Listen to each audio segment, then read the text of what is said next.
Meu nome é Robson, eu tenho 39 anos.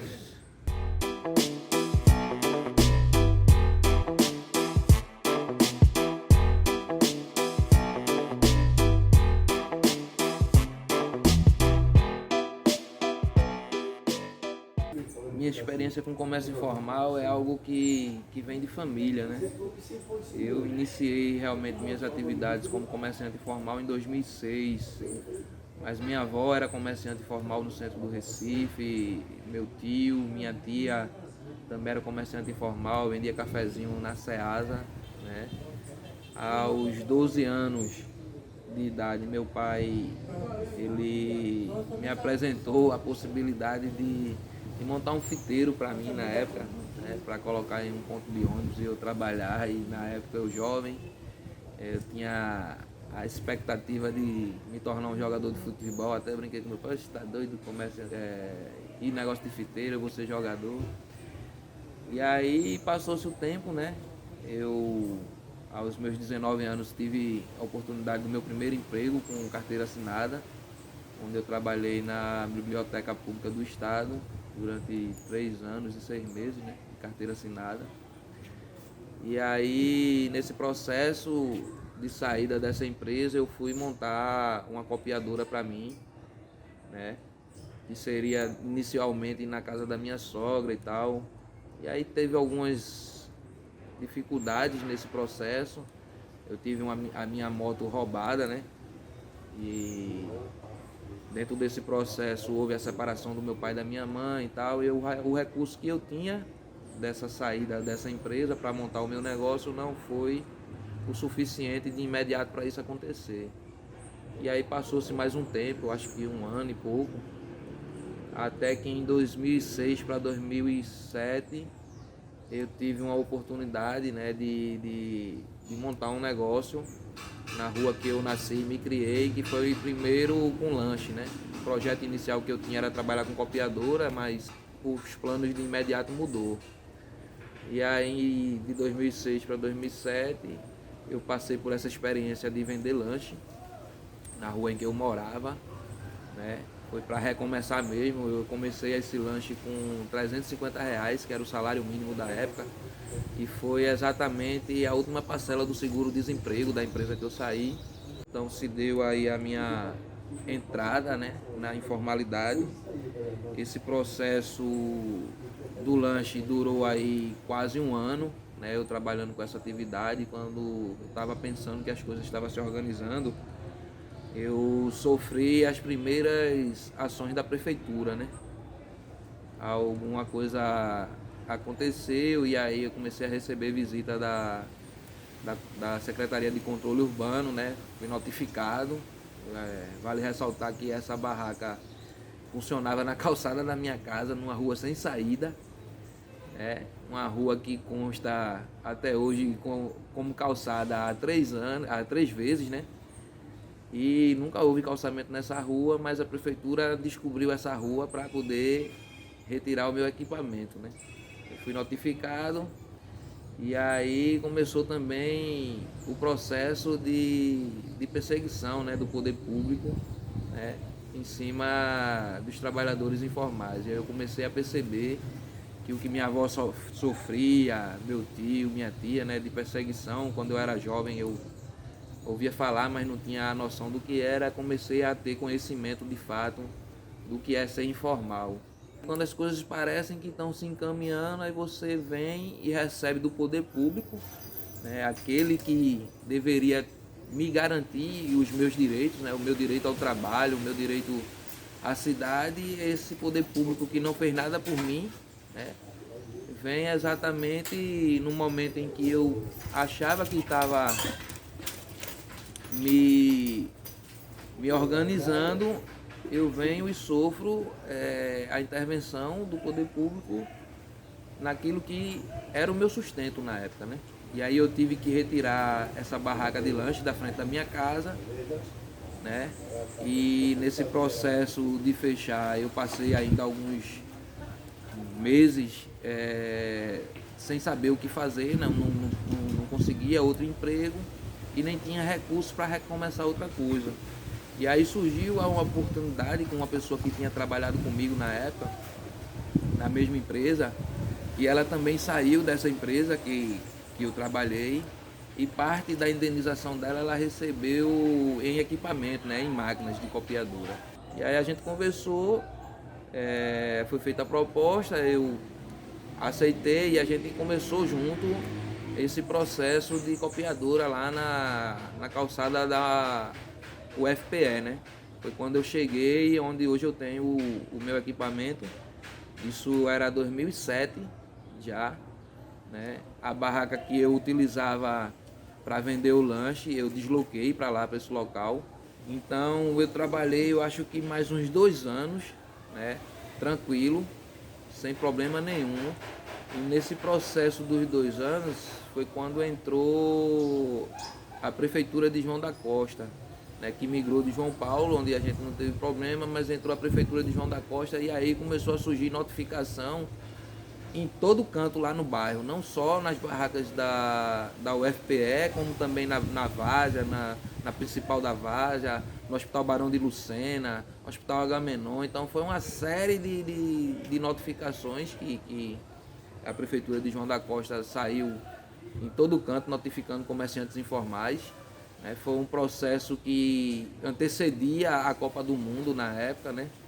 Então, dessas notificações, eu naquele momento inicial, no setor que eu estava da Universidade Federal, não fui notificado. Mas na parte do Hospital das Clínicas, os companheiros lá receberam essa notificação e não só receberam a notificação, como foram removidos. A gente estava começando a se organizar, fazer reuniões, né, porque realmente estava muito pesado ali no bairro, todo mundo recebendo notificações, e a gente sabia que em algum momento ia chegar no setor da gente lá onde eu trabalho. Numa bela manhã chegou a ligação, todo mundo lá na frente desesperado, que estava lá a prefeitura, o DENIT e a Polícia Rodoviária Federal fazendo uma ação de remoção das barracas lá.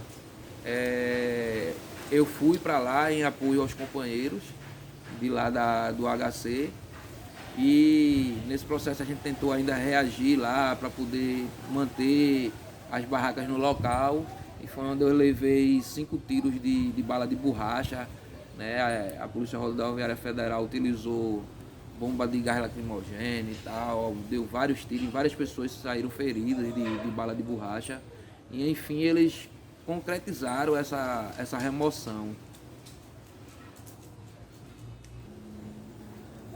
Para mim, na verdade, foi a segunda vez, né, que eu fui vítima do poder público, né?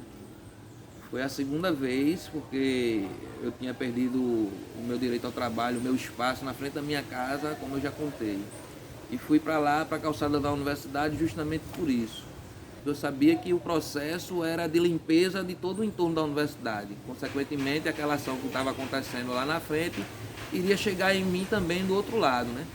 Nesse processo eu fui vítima, inclusive do meu corpo, né? Eu fui atingido por 5 tiros de borracha pelo poder público municipal, né? E um aparato federal, que foi a Polícia Rodoviária Federal, que foi utilizada nesse processo, porque é uma área da BR, que estava em apoio por conta do DENIT.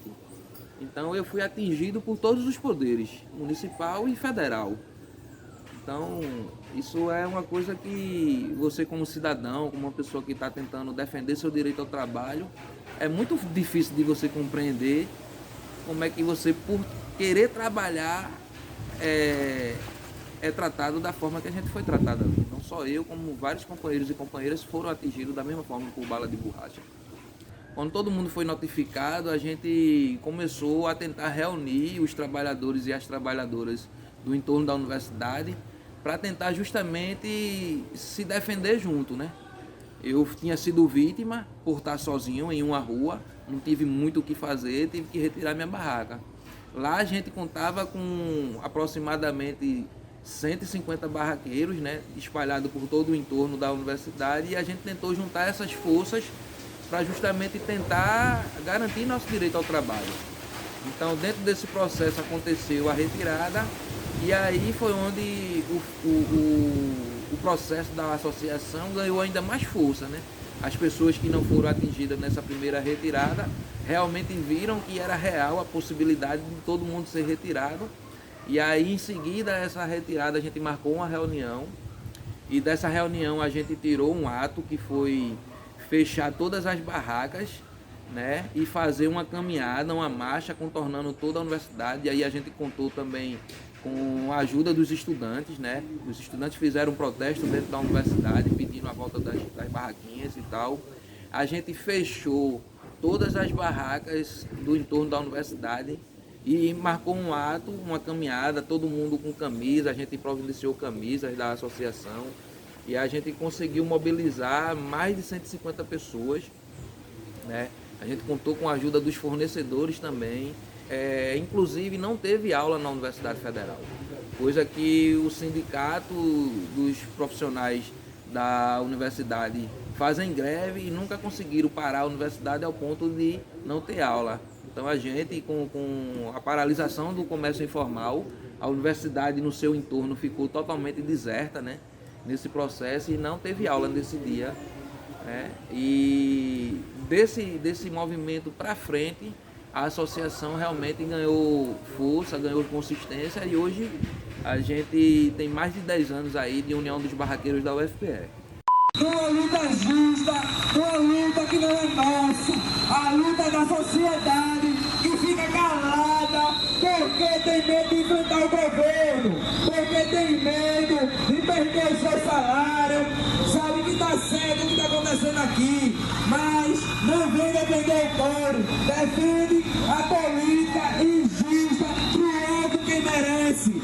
A gente está aqui mostrando que a gente não tem medo, mostrando que a gente conhece nossos direitos, mostrando que estamos aqui buscando nosso direito, porque conhecemos ele, defendemos ele e vamos conseguir ele, porque a quantidade que está aqui hoje está disposto a isso, está disposto a continuar lutando, porque a gente não precisa de política para dar na direita quem tem dinheiro, a gente precisa de política para dar a direita quem está começando, continuar crescendo. É essa política que a gente está buscando aqui, não é tirando o barraqueiro da frente da universidade, tirando o direito dos seus estudantes de comer. O Sintrace, ele surge nessa conjuntura de associação justamente porque, como eu falei, vários setores da cidade receberam notificação, né, de retirada na gestão do prefeito da época, João da Costa. E aí, tudo que a gente estava sofrendo lá, várias outras pessoas estavam sofrendo em outros setores. Então, a nossa organização, a nossa mobilização através de associação, ela nos garantiu audiência pública. A gente conseguiu colocar as 15 barracas que foram retiradas do HC de volta, né? Então, isso nos mostrou que o povo organizado, ele consegue sim avançar, né, naquilo que lhe é melhor, naquilo que deve ser, né? A gente é organizado, a gente consegue cobrar do poder público aquilo que ele nos deve de fato. E aí a gente levou essa proposta de associação também para o Barão de Lucena, para o Hospital Agamenon. Então a gente saiu formando associação em todo canto. A gente não só se organizou na Universidade Federal de Pernambuco, como a gente ajudou as pessoas a se organizarem nos outros setores, né? Eu participei da fundação da Associação dos Barraqueiros do Barão de Lucena, do Oswaldo Cruz. A gente nessa caminhada encontrou com o pessoal da Boa Vista, que já tinha uma organização mínima lá, então a gente ajudou a fortalecer. E aí dessa conjuntura toda de várias associações, a gente descobriu que havia necessidade de ampliar isso a nível sindical, né? Existia um sindicato na época que estava na mão de uma pessoa que fazia acordos com a prefeitura, e aí a gente foi que viu a necessidade de formar um sindicato realmente com a nossa cara, com um compromisso com os trabalhadores e trabalhadoras informais. E dentro disso a gente fez a organização que levou até hoje o Sintrace, né, que é o Sindicato do Comércio Informal de Recife. De todas as conquistas que o Sintrace vem tendo ao longo desses anos, eu acho que talvez não tenha ainda a mais importante. Eu acho que a mais importante é justamente a existência do Sintrace.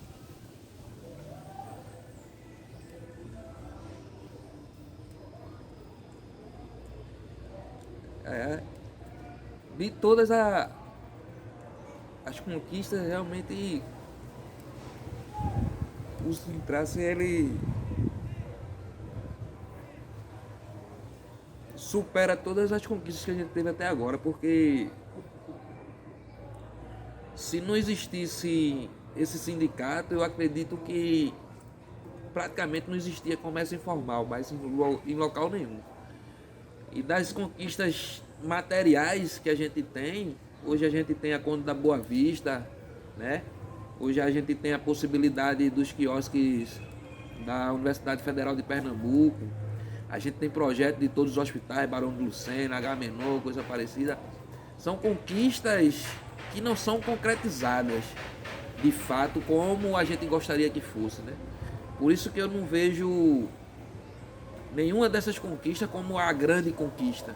Porque de fato, apesar de ter avançado, a gente está longe daquilo que o trabalhador e a trabalhadora do comércio informal merece ter, né? Então, para mim, continua sendo a existência do Sintrace a maior conquista do trabalho informal dessa cidade, porque a gente conseguiu, através dessa organização, mudar a cabeça de muitas pessoas que vivem da própria informalidade, né?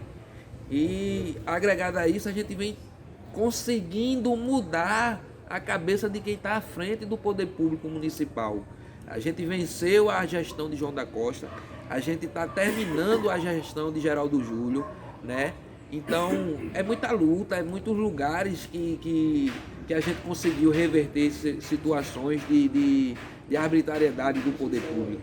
São muitos setores que a gente também não conseguiu, né? De certa forma, alcançar e organizar o povo, né? Então eu acho que a gente está longe de uma realidade perfeita, de uma grande vitória.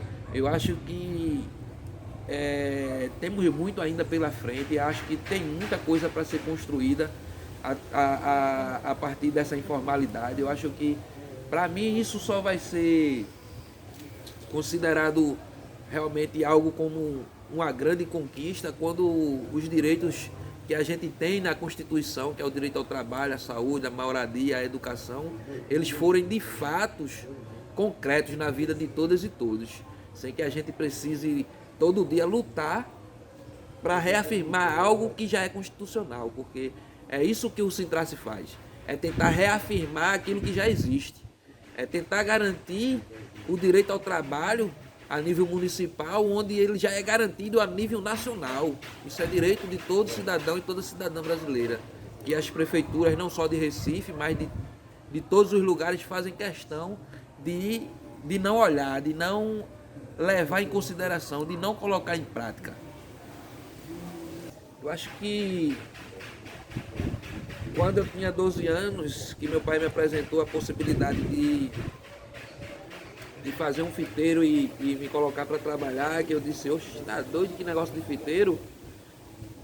E hoje eu, com 39 anos, eu acho que a informalidade é algo que eu carrego comigo com unhas e dentes, sabe?